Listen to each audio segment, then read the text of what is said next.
31st night కి farm house book చేసుకుని friends తో ఎంజాయ్ చేయాలనుకుంటున్నారా? అయితే వెంటనే డోసే యాప్ ని డౌన్లోడ్ చేసుకుని బుక్ చేసుకోండి. సుమన్ టీవీ ప్రేక్షకులకు నమస్కారం. నేను మీ అనలిస్ట్ మందడి కృష్ణారెడ్డిని. అమెరికాలో ప్రీ స్కూల్ టీచర్స్ యొక్క రోదన వేదన చెప్పనలవి కాకుండా ఉంది. అమెరికన్ గవర్నమెంట్కు అవసరమైనప్పుడు విదేశాల నుంచి వలసదారులైనటువంటి టీచర్స్ని అర్జెంటుగా రండి, మీకు మేము తివాచీ పరుస్తున్నాం, వచ్చేసేయండి అని సుమారుగా 7,000 మంది 6,700 పైన టీచర్స్ని అపాయింట్ చేసుకున్నారు, ప్రీ టీచర్స్ని.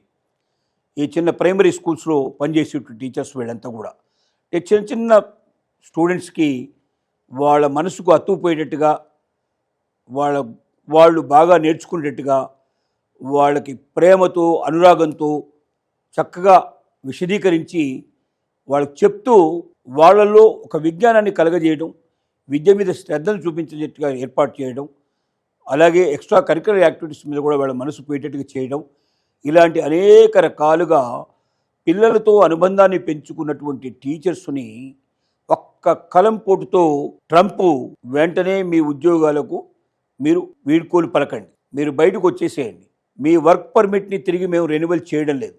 మీరే కాదు, ఎవరైతే వలసదారులు వర్క్ పర్మిట్స్తో అమెరికాకు వచ్చారో వాళ్ళ పర్మిట్ పూర్తయిన తర్వాత ఆటోమేటిక్గా రెన్యువల్ అయ్యే సిస్టమ్ గతంలో ఉండేది. ఇక ఇప్పుడు అలా కాదు. మీరు మళ్ళీ వెళ్ళి భారతదేశానికి వెళ్ళి లేకపోతే ఇతర దేశాల్లో ఎక్కడి నుంచి అయితే మీరు వచ్చారో అక్కడికి వెళ్ళి అక్కడి నుంచి అప్లై చేసుకుంటే మళ్ళీ కొత్తగా మీకు వీసాలు వచ్చే అవకాశం ఉందో లేదో మేము చూస్తాం అని చెప్తున్నారు. ఇప్పుడు దీనివల్ల టీచర్ల హృదయాలు గాయపడ్డాయి, ఒక అనుబంధం పెంచుకున్నారు, సంవత్సరాల తరబడి ఆ పిల్లల లోపల అభివృద్ధిని చూశారు. వాళ్ళు ఒకే టీచర్ దగ్గర, అంటే subject different subject different teachers ఉండొచ్చు, కానీ ఆ టీచర్సే కింద నుంచి పై స్థాయి దాకా వాళ్ళకు ఉండేటువంటి ప్రతి లెవెల్లో వాళ్ళతో అనుబంధం పెంచుకోవడం వల్ల వాళ్ళ మానసిక పరిస్థితి ఏమిటి, ఏ రకంగా చెబితే వాళ్ళకు విద్య బాగా వస్తుంది, ఏ రకంగా చెబితే వాళ్ళకు విద్య మీద మంచి అభిప్రాయం ఏర్పడుతుంది, విద్య పట్ల వాళ్ళకు ఆసక్తి పెరుగుతుంది అనేటువంటి పూర్తి అవగాహన కలిగిన టీచర్సు ఒక్కసారే ఆ విద్యార్థుల జీవితంలోంచి మాయమైపోతే ఆ విద్యార్థుల పరిస్థితి ఏమిటంటే అగమ్య గోచరమయ్యే పరిస్థితి ఏర్పడుతుంది. మళ్ళీ ఒక కొత్త టీచరు వచ్చి ఆ కొత్త టీచరు మళ్ళీ ఈ స్టూడెంట్ను అలవాటు చేసుకొని ఆ పాత టీచర్ జ్ఞాపకాల్ని మరిపింపజేస్తూ కొత్త టీచర్ ముద్ర వేసుకుంటే తప్ప వాళ్ళలో ఇక మార్పు చాలా కష్టం. చాలామంది మానసికంగా ఇబ్బంది పడే పరిస్థితి ఉంది. ఎందుకంటే చిన్నపిల్లల మనసులు చాలా సునిశ్చితంగా గాయపడతాయి, తొందరగా గాయపడతాయి. అలా గాయపడేటువంటి పరిస్థితి లోపల మరి 7,000 మంది టీచర్స్ అంటే సుమారుగా కొన్ని వేల మంది స్టూడెంట్స్ వాళ్ళ దగ్గర చదువు నేర్చుకుంటున్న వాళ్ళు, ఇప్పుడిప్పుడే చదువు మీద ఆసక్తి పెంచుకుంటున్న వాళ్ళు ఆ ప్రీ స్కూల్ టీచర్స్ను పోగొట్టుకోవడం వల్ల స్టూడెంట్స్ ఎంతో సఫర్ అవుతున్నారు. మేనేజ్మెంట్లు చాలా కష్టపడాల్సి వస్తుంది. కొత్త టీచర్స్ను మళ్ళీ అపాయింట్ చేసుకోవడం, వాళ్ళకి సరి అయిన ట్రైనింగ్ ఇవ్వడం, మళ్ళీ తిరిగి పిల్లల దగ్గర వాళ్ళకి చేర్చడం, ఆ పిల్లలతో మళ్ళీ అనుబంధాన్ని పెంచడం, పాత టీచరు మర్చిపోయే విధంగా తయారు చేయడం అనేది అంత సులభమైన విషయం కాదని వాళ్ళకి తెలుసు.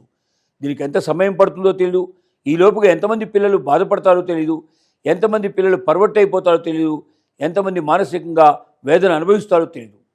అదే సందర్భంగా టీచర్స్ కూడా దాన్ని నమ్ముకొని ఆ ఉద్యోగాన్ని వాళ్ళు ఏ దేశం నుంచో ఒక దేశం నుంచి అక్కడికి వచ్చారు. ఎక్కువ మంది మనకు ఇండియా నుంచి వెళ్ళిన వాళ్ళు ఎక్కువ మంది ఉన్నారు.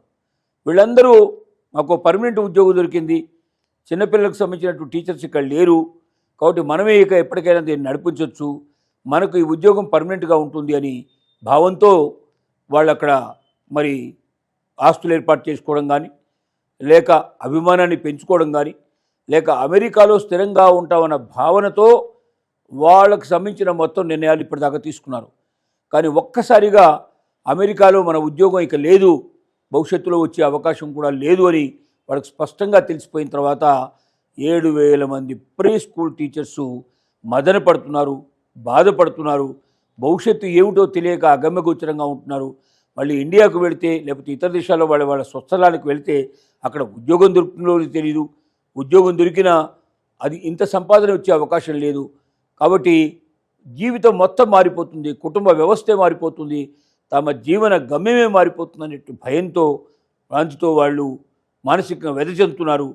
చాలామంది వాళ్ళు తట్టబుట్ట సర్దుకొని వాళ్ళ దేశానికి ప్రయాణం కూడా అవుతున్నారు.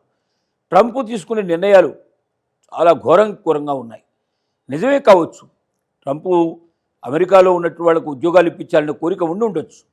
ఆ నిర్ణయం వల్ల తన ఎన్నికల్లో ఏదైతే ప్రామిస్ చేశాడో అది నిలబెట్టుకోవాలనే భావన కూడా ఉండొచ్చు. కానీ ఒక ప్రీ స్కూల్ టీచర్ యొక్క ట్రైనింగ్ లేకుండా ప్రీ స్కూల్లో వర్క్ చేసే అవకాశం లేదు. ఎంతమంది అమెరికన్స్ ప్రీ స్కూల్ టీచరింగ్ వాళ్ళకి ట్రైనింగ్ ఉంది అని చూస్తే చాలా తక్కువ. వాళ్ళ కొరత విపరీతంగా ఉంది. ఎవరైతే ప్రీ స్కూల్ టీచింగ్ ఎవరైతే కోచింగ్ చేశారో వాళ్ళందరికీ ట్రైనింగ్ తీసుకున్న వాళ్ళందరికీ ఇప్పటికే ఉద్యోగాలు దొరికాయి అమెరికన్స్కి. మరి ఇప్పుడు 7,000 మందికి ఒకేసారి ప్రీ స్కూల్ కోచింగ్ ఏదైతే టీచర్ కోచింగ్ ట్రైనింగ్ ఇవ్వాలి వాళ్ళకి. ఆ ట్రైనింగ్ పూర్తవడానికి ఎంత టైం పడుతుందో తెలియదు. ఆ తర్వాత ఈ పిల్లలకు వాళ్ళని అపాయింట్ చేస్తుంది. అప్పటిదాకా ఈ పిల్లల పరిస్థితి ఏమిటి, వాళ్ళ భవిష్యత్తు ఏమిటి? ఇలా ఒకేసారి ఏకపక్ష నిర్ణయాలు తీసుకొని వెంటనే ఉత్తర్వులు ఇవ్వడం వల్ల ఎంతమంది సఫర్ అవుతున్నారో బయట వాళ్ళు కాదు, అమెరికన్ సఫర్ అవుతున్నారు. అమెరికన్ పసిపిల్లలు సఫర్ అవుతున్నారు. ఇంకా సరైన ప్రాయం రానట్టు పిల్లల మీద ఇలాంటి ఎఫెక్ట్స్ పడతాయనే ఆలోచన ట్రంప్ చేయాల్సిన అవసరం ఉంది. భవిష్యత్తులో ఇలాంటి నిర్ణయాన్ని తీసుకుంటానికి 1-2 సార్లు ఆలోచించి తొందరపడి కాకుండా అక్కడ సబ్స్టిట్యూట్ అయిన తర్వాత ట్రైనింగ్ పూర్తయిపోయి 7,000 మంది ఉద్యోగ టీచర్స్ అక్కడ దొరుకుతున్నారని నిర్ణయం తెలిసిన తర్వాత అప్పుడే వీళ్ళకి ఆ పరిస్థితి కల్పిస్తే, లేదా 1 సంవత్సరం ముందు 6 నెలల ముందు వాళ్ళకి టీచర్ ట్రైనింగ్ ఇచ్చేటప్పుడే వీళ్ళకి తెలియజేస్తే వీళ్ళు కూడా భవిష్యత్తులో ఏం చేసుకోవచ్చు అని ఆలోచించుకోవడం వీళ్ళకు టైం దొరికేది. కానీ సడన్గా నిర్ణయం తీసుకోవడం వల్ల అటు స్టూడెంట్స్ ఎఫెక్ట్ అవుతున్నారు, ఇటు టీచర్స్ ఎఫెక్ట్ అవుతున్నారు. ఇంతమందిని గాయపరిచేటువంటి ట్రంప్ నిర్ణయాలు సహేతుకం కావు. 1కి మరి 2 సార్లు ఆలోచించాల్సిన అవసరం ఉందని అనిపిస్తుంది అనేది చెప్పాల్సిన విషయం.